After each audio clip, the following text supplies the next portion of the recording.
other co-principal investigator for the study, but he's not able to join us today. But we are also joined by Adrienne Gillardi, who's a postdoctoral fellow at the Yale School of Forestry and Environmental Studies, as well as Rudy Drigo, who is a freelance consultant on wood energy planning and forest resource assessment and monitoring. And if you do have any questions that really just can't wait during the presentation, again, we ask that you use the IM function, but in most cases, it's probably easier just to wait for those at the end. And then right after the presentation, we will be also joined by Klaus Sander from the World Bank, who will provide a few comments about his view of the study, as well as Adrian Cortusius from Climate Focus. And with that, I think I'll turn things over to our presenters, and we'll get started with Rob Bayless. Thank you so much, Julie. I hope everyone can hear me okay. As Julie said, we're going to be presenting the first phase of results from our study, which began about 15 months ago and will run through the end of this year. So just to give an overview of what I'll be presenting, we'll give some background on the study and its relevance for the Global Alliance and for all the stakeholders that are involved. And then we'll review the objectives of our study and describe how we're doing 3 tiers of analysis. And each tier basically represents a scale that you can consider this issue from. This includes a global scale, a national scale, and then a very local or project level scale. And as you might imagine, these are nested, and we can compare results from these different analyses. Then I'll pass over to Rudy, and he'll discuss the methods that were used in this global assessment. And those are the results that we're presenting today. The other things we'll just present a bit of information about their status. So after going through methods, we'll go through results of this first phase, and then we'll give you an update on the status of the national and project level assessments. So just to start with our background, about 80% of the annual wood harvest in tropical developing countries is used as wood fuel. This is a tremendous volume of wood. You imagine all of the uses of wood that we might do besides burn it for energy, building, fencing, poles, all the utilitarian uses, that just represents a small fraction. Nearly all of the wood that's harvested throughout the tropical developing countries is used as energy. And this picture actually captures this quite nicely. You see a small shack that's built out of wood in the background, and then a giant pile of wood that's set to burn for the upcoming season. Historically, historical consumption is that if a tree is cut, it's often thought of as destruction, as deforestation, or at least contributing to degradation. And these are considered major drivers of deforestation and degradation throughout the world. But over time, we've realized that this isn't necessarily the case. So our understanding of these things has improved. So now we realize that wood fuel-driven deforestation and degradation depends on a whole bunch of specific local circumstances and specific management practices. And these 2 pictures capture this quite nicely. So these pictures were taken maybe 10 kilometers apart in central Karnataka just over the past year. And on the left-hand side, you can see an image of wood that's been commercially harvested, really involved in clearing a full stand of trees that will be used for brick burning. And on the right-hand side, you see a woman who's gathering from a very similar kind of area, but gathering for subsistence use and carrying things by the headload. Not necessarily clearing an entire area, sort of selectively picking through and taking wood to cook for a few days. These 2 management, I was discussing, again, why, I feel like I'm in a commercial, why this is important.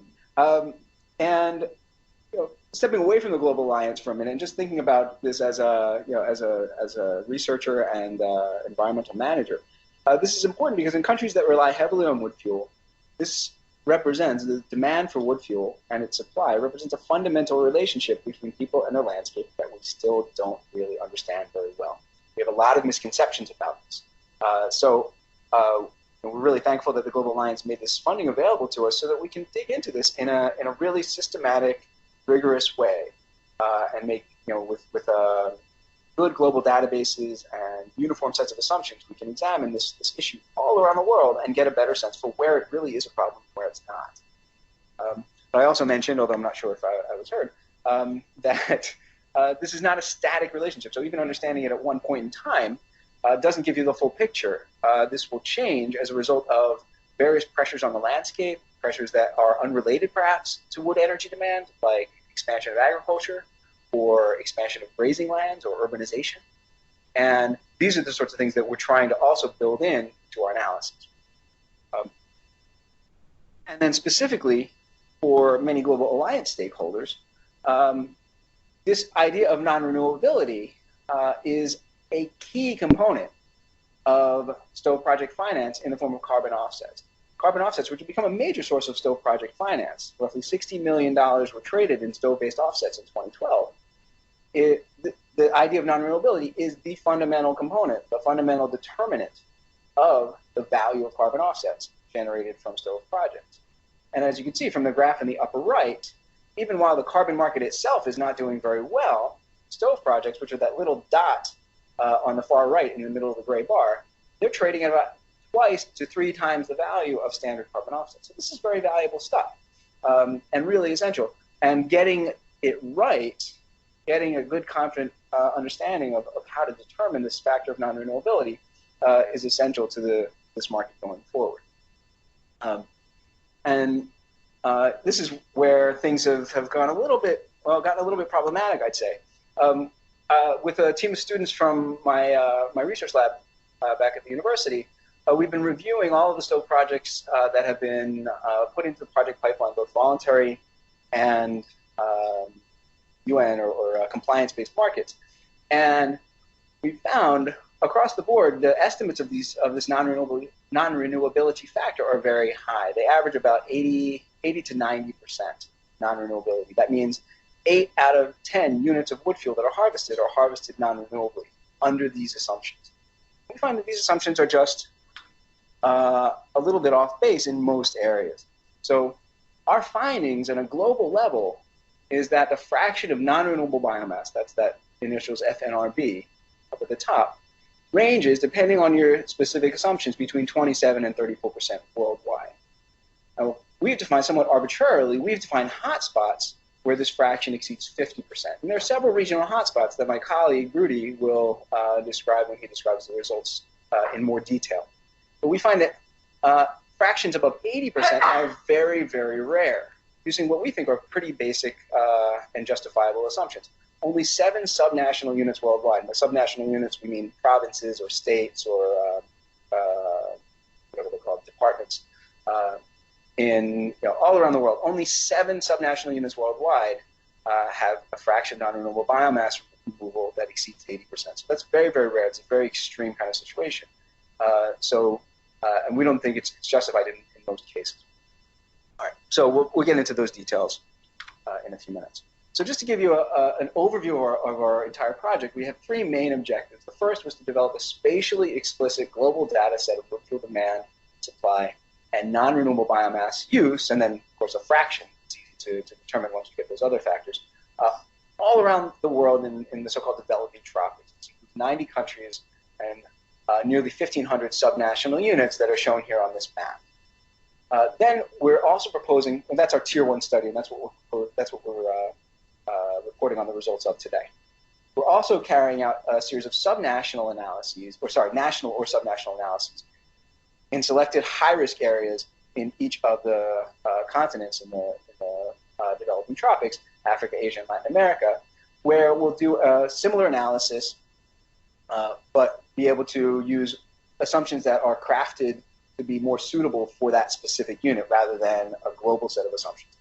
And then thirdly, we're developing a publicly available, user-friendly tool that Global Alliance stakeholders and partners can use to carry out local or regional analyses that will basically sort of black box all of the complicated details that we're going to go through today and allow people to get a sense of, at a subnational level, what the biomass situation is, non-renewability and renewability, where there are specific areas of concern.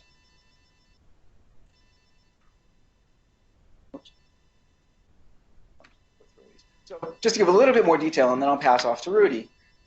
This describes our 3-tiered analysis. So in Tier 1, we're doing a pan-tropical analysis of 90 countries, and the underlying methodology that's utilized here is a wisdom analysis. Rudy will explain the basics of this analysis using existing global data. Okay, so we're not going in and doing any primary data collection in this case. In Tier 2, we're doing a similar analysis, but like I said, with more detailed national data, again, no primary research, just using what is available. And at tier 3, this project level assessment, we're doing this at specific sites in Africa, Asia, and Latin America. And this we're actually collecting field-based data to do. And we'll give you just a hint of what's happening there. This is still very much in process towards the end of this presentation. And there, I'll pass off to my colleague Adrian to do that. Okay, so that's my portion of the presentation. I'll pass over to Rudy, and he'll go into some of these details for the tier 1 analysis. Thank you, Rob, for this very clear introduction of the scope of our research. And I will now describe in briefly what is going to be the content of the presentation for the tier 1 overview. So there will be the overview of the methodology, the data sources and the results of the pantropical analysis for the supply and demand modules of the methodology, the integration, the woodshed analysis, and finally the estimated results concerning the non-renewable fraction at the subnational level. The WISDOM is a methodology being developed in the framework of a collaboration between FAO and the UNAM University already 10 years ago or more. It stands for the Woodfuels Integrated Supply Demand Overview Mapping. And I'm going now to present briefly the basis of this analysis at a glance. First part will be selection of the spatial base of analysis. In our case, it's all the pantropical regions. Here in the example, we just use Nepal as a dummy. And that means defining the resolution, both at administrative level and also the spatial level, pixel field of the analysis. Then we develop the demand of the demand module, analyzing the demand for wood fuel, fuel wood, and charcoal in the various area, in the various sector. And the population mapping is instrumental for the spatial distribution of the demand. And we produce the map.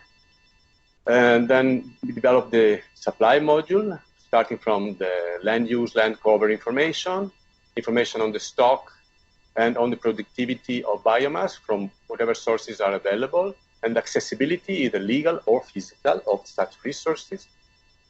The integration is combining demand and supply to identify deficit and surplus area, to do the balance, and eventually, depending on the priority and the scope, integration with socioeconomic aspect. This gives the first, let's say, output of the analysis, which is the balance map, either in a spatial, administrative, in a local context. And further than that, and based on this preliminary data set, we developed the analysis of the commercial supply potential and woodshed delineation. The sense of the woodshed is really to analyze what is the supply zone of the market-driven wood fuel consumption, which is, depending on the availability of resources, can imply very far distant territory, distant resources from the market itself, which is important to combine with the local demand. The first part consists of the wisdom base, and the second is what we call the woodshed analysis. Further information can be found at the website on the methodology. Now we enter a little bit on the sources and the results of the pantropical analysis. Concerning the supply module, the first step is to quantify and map the biomass stock. The sources of information that were used, first is the land cover data set and globe cover 2009 with a resolution of approximately 300 meters pixel at the equator, was used as the basis of analysis. The information on biomass stock to be then associated to the globe cover classes were derived from a set of different data, and including georeference plot data from field surveys, forest inventories covering large area, and also the global or pantropical maps of biomass distribution, particularly In this case, we used the map produced by the Jet Propulsion Laboratory and by Sachi and al. In 2011, and the Woodfuel Research Center by Bacini et al. In 2012. This shows the area covered by the tube, while JPL is the yellow part, covering a larger plot, and the WHRC is the narrow band. From the above ground biomass, which is, let's say, the topic, the result of those studies, we have to find the biomass of interest for good energy, and that's what we call DendroEnergy Biomass, which is practically the entire above ground biomass, less the leaves, stumps, and the twigs. Practically the all woody biomass that is used for fuel wood and for charcoal production. The stock estimated using those data sources is here mapped of our study area, and the map as density of biomass, of DendroEnergy biomass by pixel. And here we see an overview of the results. The above ground biomass in total over this area is estimated to be 467 billion tons, of which the DendroEnergy component, which is more important for us, is estimated to be about 408 billion tons. The second phase of the supply module is to estimate the productivity. What is the sustainable productivity of this vegetation? And productivity of natural forests were estimated with reference to field observation, set of field observation over the region by ecological zones. And then this observation carry stock and growth information, and therefore the growth component, the productivity, was estimated as a function of stock using the relation provided by this set of observations. Regarding the productivity of plantation, the situation is a little bit more complex because there is lack of realistic estimates of plantation productivity. There's a lot of information on the growth of plantation in trial cases, in the nurseries, etc., but very few on a large territorial basis. So what we did, we made reference to the IPCC guidelines and to other sources such as the Forest Survey of India to assess the relation between the growth of plantation compared to natural forest. And we used this factor to estimate the contribution of plantations in terms of biomass productivity. The result of this are represented in this map, which shows the mean annual increment of the DendroEnergy biomass across our study area. And this particular parameter includes what we call the gross mean annual increment. Intended that gross, because it includes resources that are actually non-accessible, either due to legal or physical condition, and also it includes other biomass that may use for other uses, such as industrial roundwood or other competing uses.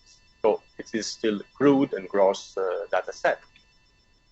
And now I'm going up and forth on these two maps because here we have this, let's say, the gross, and here you have the result of our analysis of accessibility. Which means that this map shows the mean annual increment of the DendroEnergy biomass after the application of the legal and physical access constraints, and also after the deduction of what are the competing uses, such as the industrial roundwood production.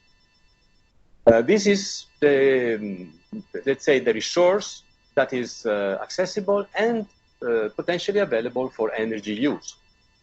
Here are the summary of results, and then you have here on the first column the total mean annual increment, what I call here the gross increment. Then in the middle you have the legally and physically accessible, and on the right hand you have the available, so deducting the industrial and competing uses. This is our reference value for the analysis of supply and demand of wood fuel, DendroEnergy biomass.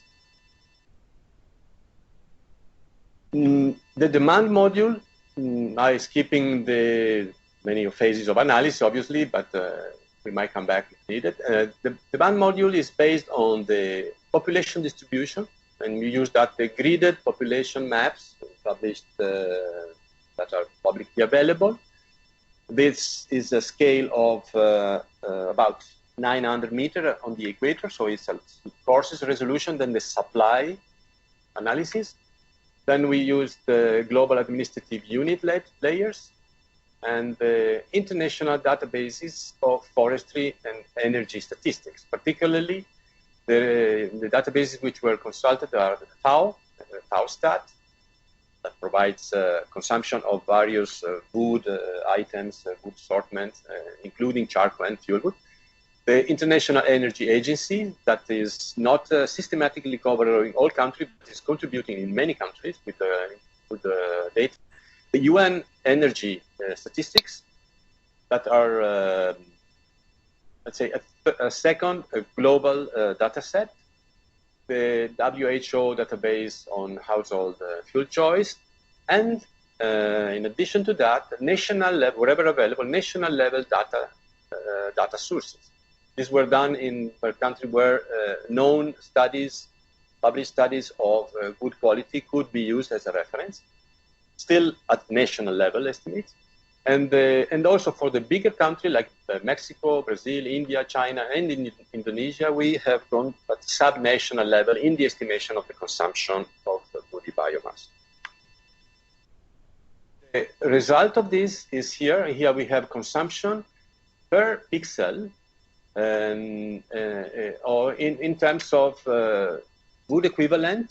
That means fuel wood consumption or charcoal consumption converted to the wood equivalent quantity, and that includes, of course, consumption for all the sector, not only the household sector, but also the estimated consumption for the industrial, public, and commercial sectors. As I described, we have used several reference sources. Particularly, I like to mention the two which are globally systematic, like the FAO and the UN Energy Statistics. But also we applied a selection of what we call the best estimates according to the type of, let's say, the approach of estimate. If it is just a model or a projection, or if it is based on a field survey. So we sort of selected what we call the best estimates, and particularly in the big countries, we did the sub-national level analysis based on national data. And this, on the right hand, we have the area that is, we have the estimated consumption that we use as a reference for our study. So we're talking about 1.3 billion tons, or 1,300 million tons of woody biomass. And really the $1 million question is, what fraction of this is renewable and not what fraction is non-renewable? The next phase is the integration module. And this is the two supply and demand are combined spatially to identify surplus and deficit area. And this map shows, well, the local context, which is more typical for the rural households. That means these maps combine locally the supply potential and the demand. But we have other type of relation between supply and demand, especially that created by the commercial wood fuel market that's serving the either urban area or dense rural area where demand is above the local supply potential capacity. And for doing that, we enter into the second phase of the analysis, which is the woodshed analysis. Let's say that this part, it's representing the local supply-demand balance, and now we enter into the commercial supply-demand balance analysis. This is done, is a little more complex because it requires a number of steps. And here I'm just showing briefly the case over Tanzania. And on the top left, you have the identification of the major deficit site based on our local supply-demand balance. So identification of the major deficit site, analysis of the how accessible are the resources from these sites, and then combining these two, we create a a map of what is the commercial pressure. I mean, the demand pressure from this deficit site over the territory. This again is entering, then once we have this landscape defined, then we analyze, here we have the landscape on the top left, commercial demand pressure. Then we identify what is inside and what will be the area in which the supply and demand could be met. And this is the woodshed area. And then we, of that woodshed area, we see which part is economic, but how far is worth going to collect fuel wood because of cost of distance from our consumption site. And we determine what is the probable commercial harvesting area. It's very important because as the basis on this that we analyze the sustainability or non-sustainability of harvesting. Just an overview of the commercial harvesting area of Africa. Here, what you see white shaded is the area that depends only or mainly on the local supply demand, while the area that you see in color, either green or red, are the area that is where the commercial production or commercial demand is, well, the territory where the commercial harvesting is taking place. This is the case of Africa. This is the case for Central America. Here, which are only small woodshed, or what we call this harvesting area, that means they find sufficient resource in nearby to satisfy their need. And this is the case for Asia. Asia is quite impressive because of the density of population and the distribution, and therefore the pressure is more evenly distributed over the territory. These are within this area that we see here, in color, green. The green are the surplus area, and the red are the deficit area. This is where the pressure is going on, and this, according to the supply potential and the demand or the harvesting level, is how we determine the fraction, the renewable and non-renewable fraction of the harvest. Now, here we are entering in the results of the non-renewable biomass harvesting, and then we consider scenarios that include, on one hand, the management factors. We have considered two management conditions. One, the one on the left, the optimal resource management, which produce the minimum non-renewable fraction, is assuming that the resources are managed rationally. Rationally does not mean in a sustainable way, but it means that we are not wasting resources, but we are using the resources to optimizing the renewable potential. It is, of course, a virtual condition, but it's important because it sets us the important reference. On the right-hand side, we have what we call the current resource management, and therefore, what is the expected non-renewable fraction. How we estimated this current? This is a very complex, and there are no parameters easily available, but we used FAO statistics on the fraction of forest under management and the fraction of forest cover under planting regime, which imply a more direct control of the resources, to identify, to rank the countries according to the level of management. And the higher the management, the lower the non-renewable fraction. Now we're not entering into the detail, but as you will see that the results, there is a significant impact of that particular component. Of course, the current resource management is likely to be more representative of the situation today. On the left-hand side, you see the other component of the scenario is whether we include or not include the biomass release from land cover change process, deforestation, to make it simple. So deforestation is releasing biomass. Whether we say that the biomass released from deforestation is used as a wood fuel, we have a certain result. Or whether we say, no, that biomass is not used for wood fuel, is either burned on site or it is used for other purposes. And therefore we have this dual situation. And we see what that impact has on the result. The assumption, particularly on the use of the biomass from deforestation, are that deforestation that we are considering in this case is due primarily to farming expansion and not to fuel wood pressure.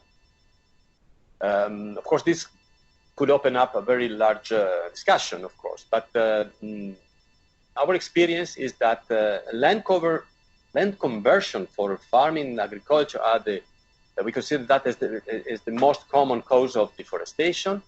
And although in several situations, wood fuel, the use of the byproducts are catalyze this process. So there is a connection between wood fuel use and deforestation, but often it is just sort of a facilitator, but not the direct cause. Okay, this is the assumption number one. The second assumption is that since this comes from a non-renewable, is deforestation, so by definition, according to general agreement and to the protocols and other agreements, the biomass coming from deforestation is per se defined as non-renewable.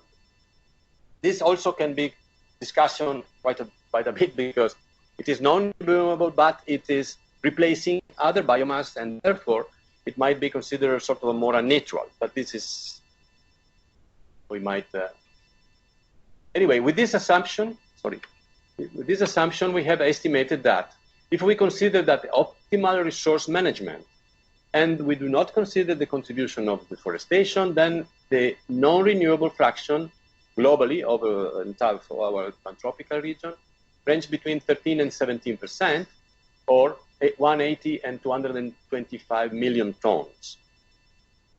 If we consider the same management approach, that means optimal, that means best use of the available resources, but we include the use of byproducts from deforestation, then the non-renewable fraction increases from 13 to 17 to 20 to 23%. And the million tons relevant you see in the slide. And let's say that these are the virtual, in the sense, this is only if we assume that the management, the way we do harvesting is rational. Maybe not sustainable, but definitely rational. The second case is if we consider more the current situation, and that you see significant increase of the non-renewable fraction because area are overexploited and other areas are untapped, depending on the management regime and also on land security. There are many, many things that are behind this particular management approach. And if we do not consider deforestation, then we have between 27 and 30%. And if we consider the use of deforestation and the current resource management, the range is between 13 and 34% for a total of something like between 412 and 457 million tons of non-renewable biomass. You can say that this quantity you can equal to the probable degradation of forest resources. Part of it would be deforestation, but most of it was likely to be the quantity of the degradation.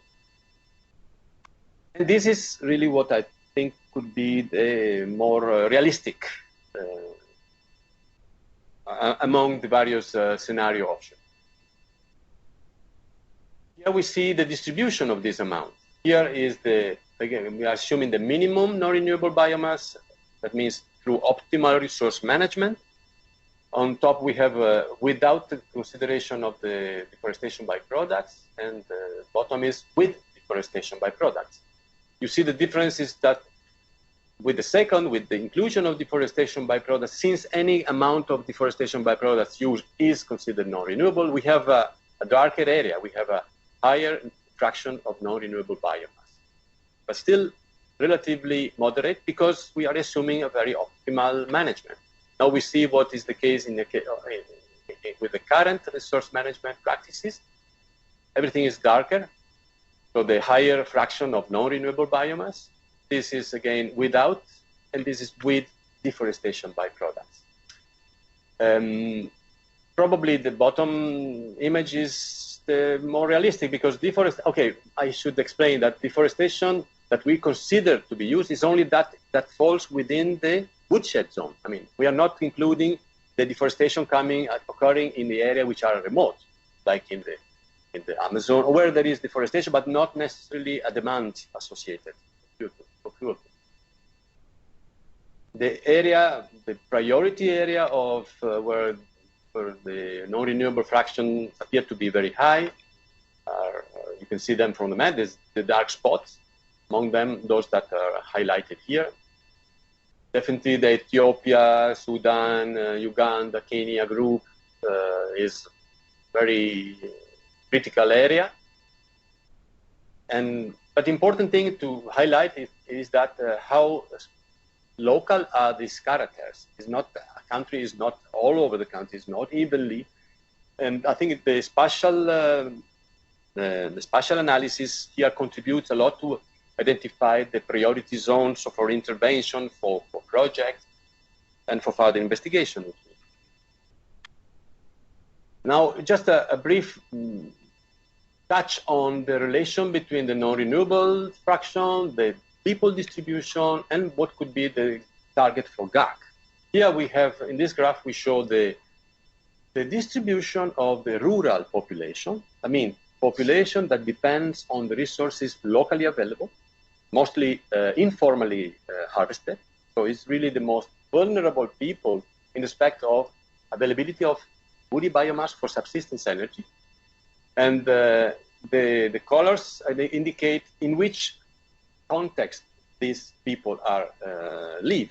So, thanks God, majority lives in the low non-renewable fraction context, but there is a significant amount of people, and estimated to be in the range of 276 million rural people that suffer scarcity of subsistence energy. Namely 119 million in Africa, 5 million in Latin America, and 152 million in Asia. These are, I would say, primary target of STOP program, and also of resource, mitigation of environmental impact, and whatever, I mean, target, whatever scope this project could have, because here we have, in many ways, I mean, these are also the people that have less capacity to afford different fuels, etc. But the analysis allow to do this, and of course, more detailed link between population, vulnerability, resources, and probably priority for intervention. Just one element that comes out from this analysis, and also comparing to the information from country level, is that when we discuss about the fuel wood demand, fuel wood is a unique item, a unique commodity, but it is not true. It's very flexible, how population feed or sort of respond to their energy needs. And these children that you see, this is a photo in Rwanda. The children that you see, they are carrying fuel wood. And this fuel wood come from the pruning of those trees, mostly. It is escape entirely whatever forestry perspective of a sustainable or a supply system. And therefore, this escape the analysis. Particularly, I think we need to identify or separate marginal fuel wood from conventional fuel wood, and enter deeper into the analysis, because we don't know. There's no information about what is the productivity of this fuel wood production system and how sustainable it is. And not knowing this might insert some bias in the results. So this is, I think, an important area of investigation. And this is the end of the Tier 1 result component. And I'm now passing the microphone to Adrian Gilardi for... Okay, you can over there. So, give me the microphone. Okay, thank you, Rudy. I'll be very brief on this, as it is a work in progress, but fortunately, you get a good idea on what we are developing. So, basically, as Rob mentioned, the idea, this idea of change in the relationship between people and the environment, in particular between wood fuel harvest and the ecosystem response to the disturb. So the idea behind this Tier 3 analysis is to model Woodfuel environmental impacts within dynamic landscapes, where land use changes driven by causes not necessarily driven by woodfuel extraction or population growth and demand changes. So basically, we are developing, we call it a dynamic spatial modeling at landscape level. It's being developed on free software, so it runs over free platforms, freewares, and it's basically it's very similar to what Rudy just explained, but it added time steps that allow repeated cycles of harvest and regrowth, and well, you have some the vegetation is allowed to respond to the disturb, and also it incorporates uncertainty and some stochasticity in some of the processes that are included in the model. So why adding temporal dynamics? So we believe, and we're trying to put this in formal papers, that when you go into higher resolution, the temporal dynamics might be more important. At global level, things won't change much, but at local level, they might change. Basically, harvest events move from one place to another, so people doesn't go exactly to the same place over and over again. And we're talking about a thing that is called raster analysis, where each pixel is like a unit of analysis, so people doesn't go to the same pixel year and year after.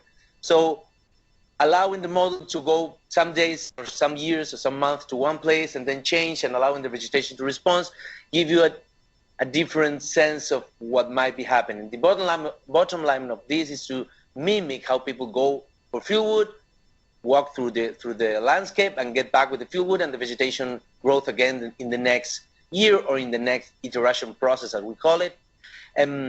One important thing about this is that we get a sense of uncertainty. So we might know, we don't have a one value for how above ground biomass or non-renewable biomass, or the fraction of non-renewable biomass behaves in a simulation period in 20 or 30 years, as it is here exampled. But we have more or less a sense on the variation of the results. No? Basically, we are developing this in 2 case studies where we are conducting fieldwork as well. One is in Western Honduras and the other is in Southern India. The areas are relatively similar. Honduras is 8,000 square kilometers, and India is around 4,000 square kilometers. Next, please. So, as Rob mentioned in the beginning, we are also using some field-gathered data to fill in the model and to try to validate some parameters. Some of this data is related to where are the people going for fieldwood. So we're using very small GPSs to track where people are going, and we're also conducting surveys. We're measuring a couple of stuff there, so we get a sense of what is really happening and to see that if the model replicates that or mimics that or not. Next, please. So this is just a couple of slides on the tracks. This is people going for fieldwood. So in Honduras, they're going, basically in a round circle around the locality. In India, this is a case that it's interesting because they're moving only to one side. That's not because land tenure, but because they're picking up fieldwood from those shrubs that you can see in the lower left corner of the image. Next, please. Okay, and so that's the idea. Then we're now undergoing. We're about to send a couple of papers for peer review process. So after this peer review process, fortunately, finishes and we receive good comments, then we will be uploading these scripts and models. So the idea is for people to download that and use their own data to run the model and get their own NRB and fNRB estimates for the case studies or for the project developers. The idea is that it's not very easy like a video game, but with a one-week course, I believe that people will be able to upload the data, integrate their analysis, and get a good sense of what might be happening in their own study area. These are all, as I said in the beginning, these are all scripts and sub-models that's running freewares. So you need to install a couple of styles, there are a couple of compilations, but in the bottom line is it won't be very, very much difficult. And the user-friendly tool was one of the promised objectives of this GACC project we are conducting with Robin and Ruth. So that's all from my side. Great. Well, thank you to Rob, Rudy, and Adrian for that really excellent presentation. I know we got a bit delayed due to the audio difficulties we were having earlier, so I hope people can stay on for maybe 10 more minutes for the discussion and Q&A. And I wanted to, before we get to the actual Q&A, I wanted to invite Klaus Sander from the World Bank and Adrian Corthuis from Climate Focus to just make a few brief comments about their thoughts on the study based on their individual perspectives. And so maybe we can start with Klaus. So Klaus, if you want to go ahead, I've just unmuted you. Hello, can you hear me? Yes, we can. Okay, great. Thanks for the invitation to provide a few comments on today's presentation. I'll try to be very short. First of all, I think what we all have to acknowledge with regard to this work, it's some sort of a Herculean task because it's unique and it's global, and I think all the data, the thoughts, the analysis that have to go into this kind of work is just tremendous and enormous. So we all, I think, when we discuss this kind of work, have to consider what's behind it. And I think the team has to be commended for what they have done, and I think it's great. It's definitely, I think, unique. I don't know of any other analysis that have been done at the same scale and with the same level of analysis. So this is also important to emphasize. As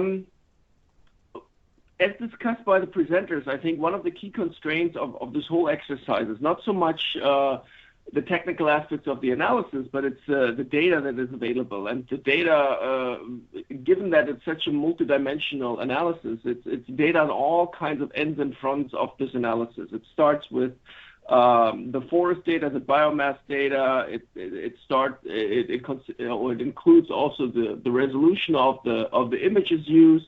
It includes the demand side. It includes so many other aspects where data is either suboptimal, to say the least, or where assumptions had to be made to key some data into the model, which definitely in the future need to be refined and improved and enhanced over time. And I think if we would talk probably in 5 or maybe 10 years from now, my expectations would be that those models would be much more accurate and much more detailed compared to today. But I think that is the main, or that should be one of the main conclusions for this kind of exercise. That this is a first of its kind. It's great. It's a great approach, and that now from now on the task has to be to feed it with better data on all kinds of ends. Maybe improve a little bit the analysis, as Adrian at the end also suggested, to provide this time scale dimension, and then derive better models and better results. What are the implications? I'm focusing a little bit more here on the policy side, and I think what I'm hinting at is is the communication of the results, especially the communication of the results of this first exercise, because I think it's a fine line. Or what is my assumption is that the objective of this work is also to engage in a constructive dialogue with client countries on the issue of wood energy. But I think there's a fine line to achieve this or not to achieve this, because if you talk about non-renewable biomass, and if you potentially report large numbers of non-renewable biomass, but these numbers may be a little bit less robust given the data that is available. I think there's a fine line whether you can engage with the government or with stakeholders, or whether you cannot engage because they're so scared off, given the way maybe initial results are reported, that you close the door on a constructive dialogue very early on in the process. So my recommendation on the communication and reporting of the results is that anything that is reported at this point in time, given the data constraints that I just mentioned before, and that also the presenters acknowledged and recognized in their work and in the presentation today, is that the limits to this analysis have to be communicated right square front and center everywhere, maybe in the report and any kind of presentation, to say, hey, this is the first analysis and we have to move on from this, and we have to, maybe a conclusion is, if you're interested, we have to do things and analysis for a specific country or sub-region or even subnational level. And as Rudy rightly mentioned, for Rwanda, there was an example where just a higher resolution of the images used already resulted in a quite significant shift of result of the analysis. Because one thing is clear, I mean, the deforestation rate has nothing, or does say very little about the supply of wood given tree and biomass resources outside of forests, which are not captured in higher resolution images as one of the key data constraints. Two short more comments here. On slide 6, you have a definition for the non-renewable biomass. And my only comment there, I mean, I'm personally, and that's my personal view, I'm personally not so happy with the use of the term non-renewable biomass. I think it comes out of the carbon finance discussions, but I'm personally not so happy. And the definition I see on slide 6, I have to say, the more I read it, the more I think this is the definition of sustainability and not of non-renewability. And I would be completely happy if we were saying that if these conditions prevail that are mentioned in that slide, then it's unsustainable, and I would fully agree. So if we could work in the future also a little bit more on the communication and presentation of this term non-renewable, because I find it has a very negative connotation to it, and I'm getting a little worried about that. And lastly, how would you deal with the, and that's more a question, how would you deal with the aspect of trade? Because if you have a supply constraint somewhere with any other commodity, people start trading this commodity, and I think that's the same with wood fuel. How would you address in the future, or have you thought about this, how you could address this in the future with your model, these woodshed analysis, bringing trade into the equation there? And I want to end my comments here and really commend the team again for this work. I think it's great. I think it's important that it's out there. Thank you. Yes, thank you, Klaus, for some really good comments and questions there. Before maybe the team here responds to some of those questions, I wanted to invite Adrian Corthusius from Climate Focus to add a few comments from the climate finance perspective. So, Adrian, I'm going to go ahead and unmute you. Adrian, are you there?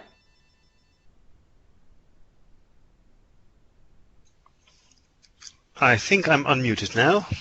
Yep, we can hear you. Very good. Hello all. Hello, Julie. Thank you very much for this great presentation, especially for myself, who doesn't come from a scientific background. It's always great to see the science behind the numbers and how you get to that. So I was very impressed with the enormous amount of work that you guys have carried out. And now for my comments from the climate finance perspective. My comments, so after hearing your presentation, I actually wonder what climate finance for cookstoves can do with it, to get it a bit in perspectives. If you are working from a climate finance perspective, then basically you want to get money for your cookstoves, and that is what the Alliance is after when promoting climate finance for cookstoves. Then, and that sounds a bit funny, the accuracy behind the data are probably less relevant than the actual numbers that can be used. So I've always been a promoter of very rough methods to enable project developers to just use data, rely on data, and then calculate either their carbon credits or whatever result-based payments based on those data. So from a project developer's perspective, even when they are inaccurate, global data or countrywide data on non-renewable biomass are sufficient, and they don't actually need regional or local or subnational or whatever kind of data that you make available. So as far as your study is concerned, I think from a policy perspective, it is very interesting to see that the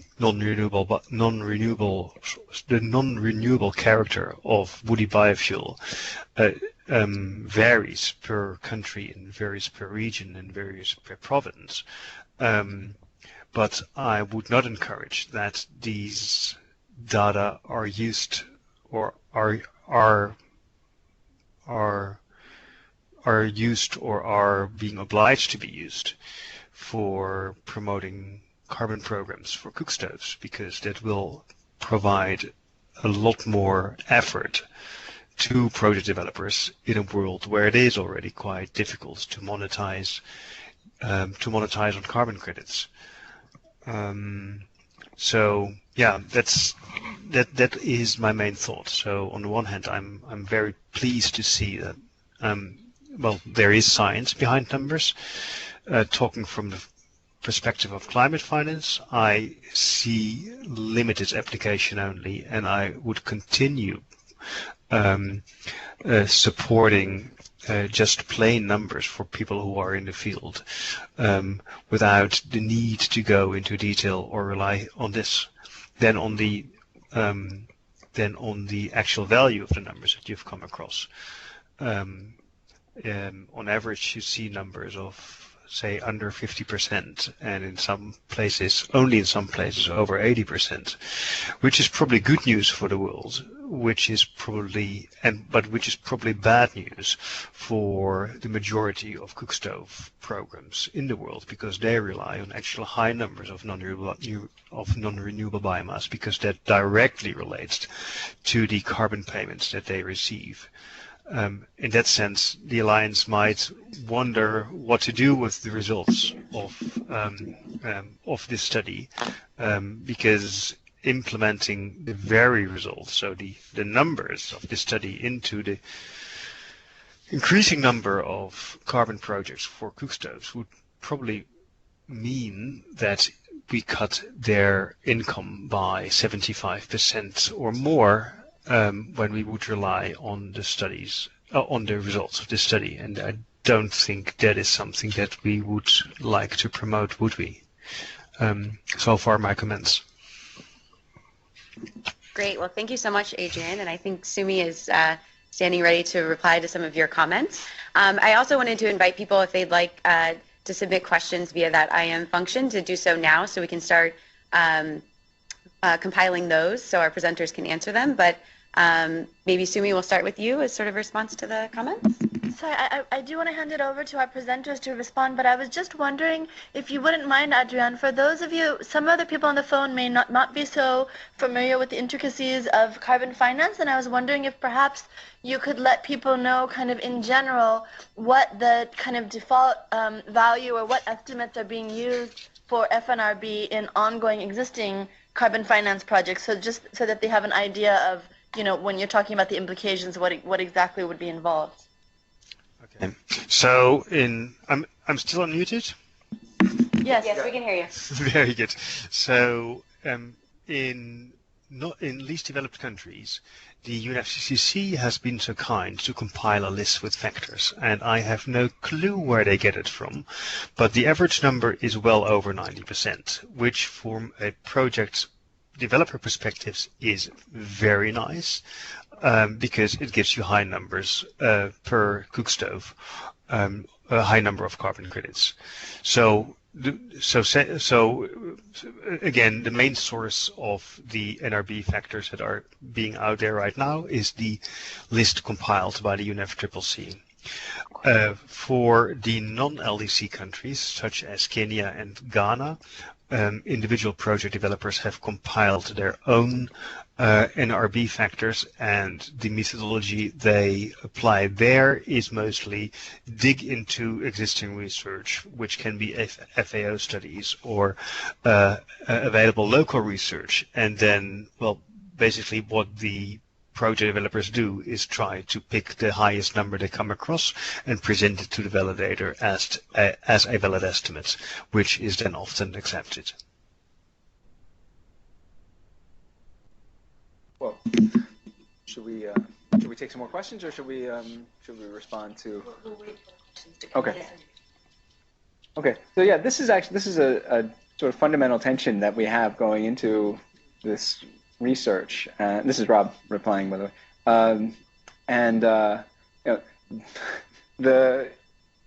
As our results were coming out, and I somewhat suspected that we would find results that were quite a bit lower than were being claimed in project design documents for carbon markets. And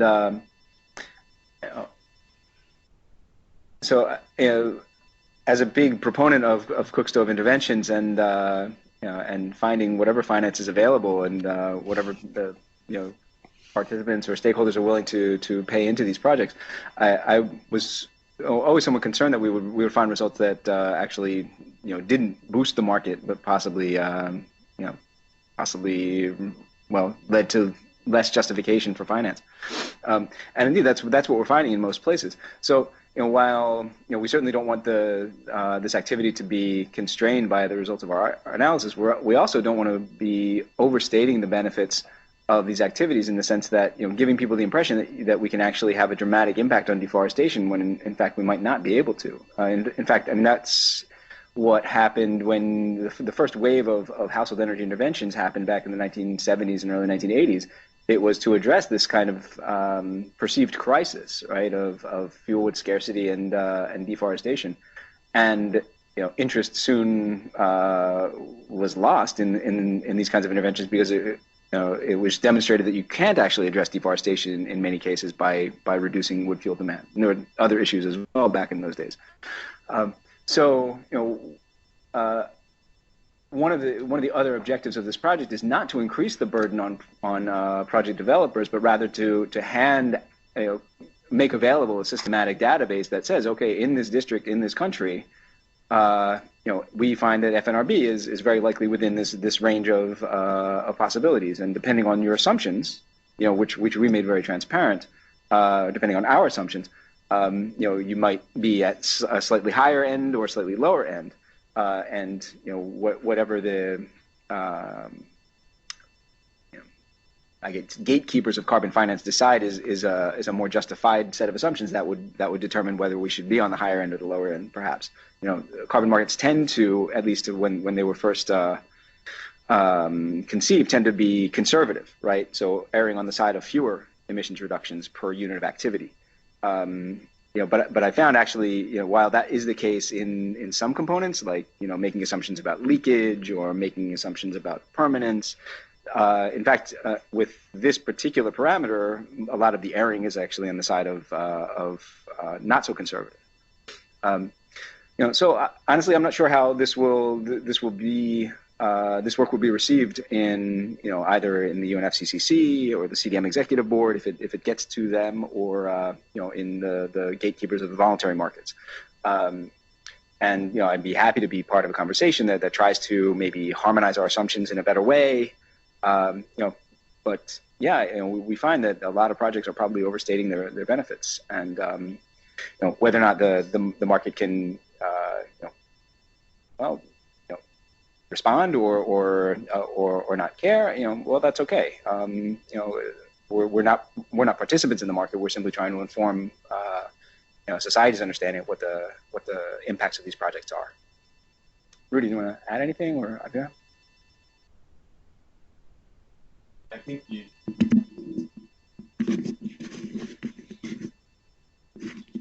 think that you made a good description, Rob, and I agree that some of the, instrumental estimates might be useful on the short term, but might not be. The risk is that they might depress this sector in the long term. So we don't know, and I think, as you said, that it is important to enter into maybe a dialogue on this particular the influence of the NRB and I would say that the benefit of the STOV program, as this data can also probably emphasize on the socioeconomic component, should be coming maybe more.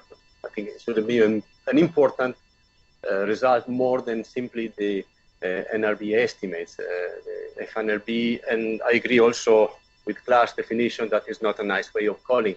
It's not non-renewable, it's actually a non-sustainable fraction. And we use this non-renewable just because this is in the, this is the definition that is recognized in this particular sector, although maybe in some part incorrect. But I think we should look at the results also from other perspectives in which we can focus and identify priority area of intervention beyond simply the carbon benefit of a stove. Although I think it's important, since we look at the estimates done so far, it's important to set some clarity, and we hope that we contribute to clarity with our work. Great, thank you, Rudy and Rob. So we have a question on the idea of the deforestation byproducts. And so someone is asking if we could explain this a bit more and what these are and how they're used or not used in the deforestation or non-renewable part. And then they also had a question on whether the data is available from a single location associated with the study or if there's a reference sheet that lists all the data sets used and where can they find it. So Rudy, if you want to take that. Concerning the how we consider the byproduct of deforestation in the to respond to fill up the demand for wood fuel is it comes of course from the observation in the field that no resources are wasted in general where there is a demand present at the same time a land cover change process, conversion for agriculture, conversion for expansion, whether it is for small scale or large scale farming. And these resources are used, and there are few exceptions, important exceptions, like in the Amazon area, where the changes of land are rarely accompanied by large population or demand for fuel wood. So I would say that probably the use of byproducts from deforestation are not so important in the Amazon region, though if you go into the coastal area in the northeast of Brazil, any biomass that is derived from the caatinga for expansion of farming, that is used for energy, either directly as fuel wood or for production of charcoal. It is sometimes also use of the fuel wood and charcoal from land cover conversion catalyze the conversion itself because they pay for part of completely for the conversion costs. So they are not entirely independent, but we assume by inserting this as an alternative to the direct harvesting that the main reason for their production is farming expansion, cattle ranching, or other uses. I hope I could answer this question. They are either most commonly they are transforming charcoal because that allows them to be transported easily to the market and to have a higher price. And we consider that we consider that only the byproducts that are located within the woodshed area, means the area that we assume to be where the harvesting is concentrated, were included in our calculation.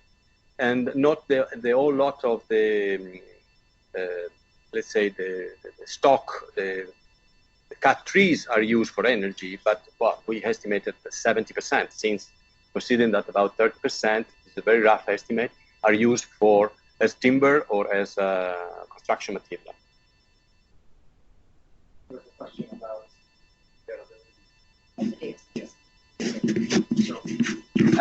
currently, we haven't made our, say, an individual country level data or subnational level data public yet because we're still ironing out some of the kinks, and we intend to submit an analysis for a publication. And those requirements mean that we can't released this to the public yet, but eventually this will be fully released to the public and made available either, we haven't decided, either on the Global Alliance's website or on one of us, our universities will host.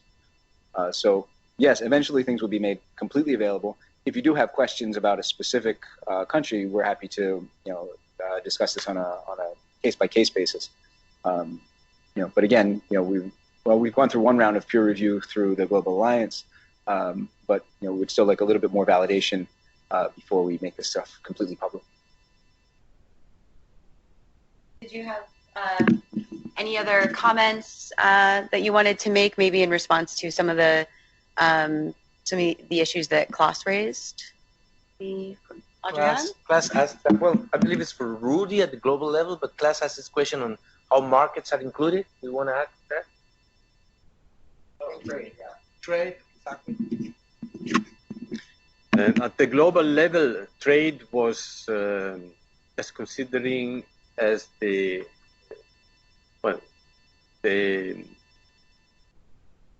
practically to support the commercial harvesting, but no economic component were included in the analysis. I think these are extremely well. The only element that we consider is that the minimum, what we call minimum commercial biomass characteristics. That sense that while for a local use, any piece of wood is potentially usable for the household use, as it is also collected freely or locally. For the production of charcoal or for the production of commercial fuel wood, only certain characteristics, certain characteristic of productivity or location density of material were applied. Below a certain level, the resources have no commercial interest because they are either too sparse or not adequate to fill a truck in a day, for instance, or something of the sort. So, but that is as far as we went in the global study. But at national and at local level, of course, this is very important, and the characteristic might be spelled out far more clearly, and that is possible at the local level. We could not see a way of doing it at the global analysis now. So just to add a little bit to Klaus' question, yeah, at Rudy says the national or this tier 3, tier 2 analysis, we do include market and trade, but not from an economic perspective, but basically we have some assumptions on how far wood can travel. And yeah, basically we add numbers and assumptions that get wood traveling from hundreds of kilometers, basically. So a big city or a huge demand center might be in the model pulling wood from hundreds of kilometers apart. Of course, the farther from the demand center, the less chance to have that. But we're not modeling only local wood fuel supply demand, but it's spread around a country or a huge region. Although we are not adding any economic, in terms of monetary or financial assumptions into the analysis, we have this idea that if there is a demand, there will be a movement from wood from one place to another, although it's far away, and it must be marketed because nobody will be walking for hundreds of kilometers or taking wood fuel for free. I'm not sure if that is a fair enough answer.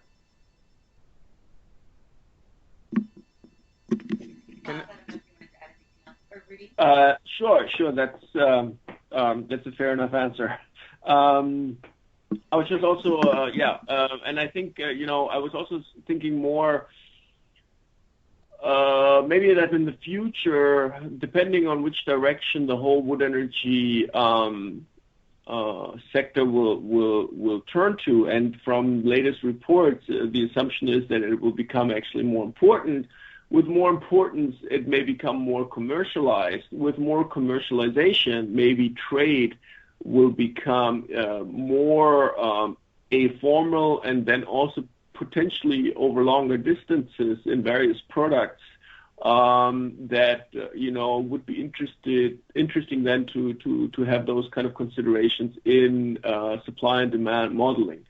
That's kind of like more from where I came from, because I think the whole aspect of trade is also one part of the constructive dialogue one could engage with countries in, to show actually that maybe some countries have a comparative advantage of being wood fuel producers, wood fuel exporters, whereas others would be then the wood fuel importers. This that's something. It's one of those areas where the data shortage that we've all mentioned comes into play, right?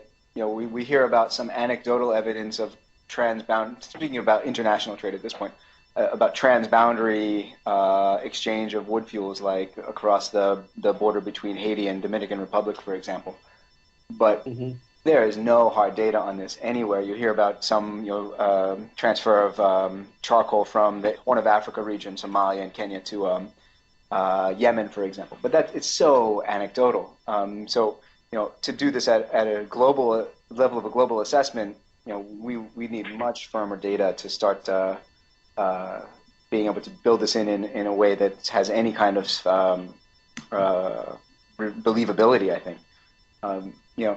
So for our global assessment, we made national boundaries firm. We essentially assumed that there is no transnational trade, and we know that's not completely true.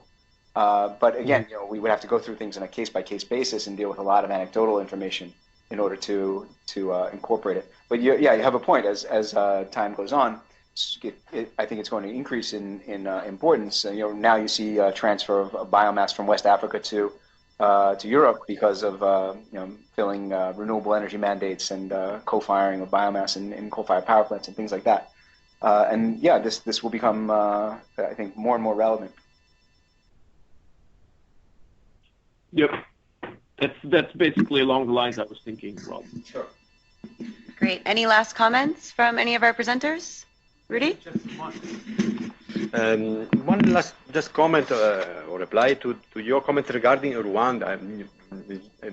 As you know, I've been working in Rwanda in various occasions, and I think the most comprehensive analysis is the output of our last program for the master plan. And the results at national level are different from the one that come out now from the global analysis. But I think this difference is very important. I think this is one of the factors I highlighted as one of the issues to analyze, because if we understand why this such a difference, then I think we are able to feed back into also the global model and better understand what happens in the countries where there is a big demand and very limited resources of forest, where, of course, the default fNRB value would be high, although the situation is far less unsustainable as it might appear. So this, I think, is good that there is a difference there, because that is a direction where we have to study more. And Rwanda is a very interesting case. Also for the trade, for instance, Rwanda is, although it's a country that has theoretically a big gap, is exporting more than importing fuel wood and charcoal. But when we come to that level, it seems that it is only a matter of a few thousand tons, and that is not relevant at the big number level. But I think Rwanda is a very interesting case, and that I promote and I propose that this is included among our study area for the remaining part of the project. Great. Well, it looks like we're quite over time at this point. So I think we'll end there. But thank you again to our presenters as well as our discussants today for a really excellent presentation. This has been recorded and will be made available on our website. So please do share with any colleagues who maybe could not make it today but would like to view. So thank you all again. And with that, I think we'll close. Thank you. Thank you. Bye, class. Congrats.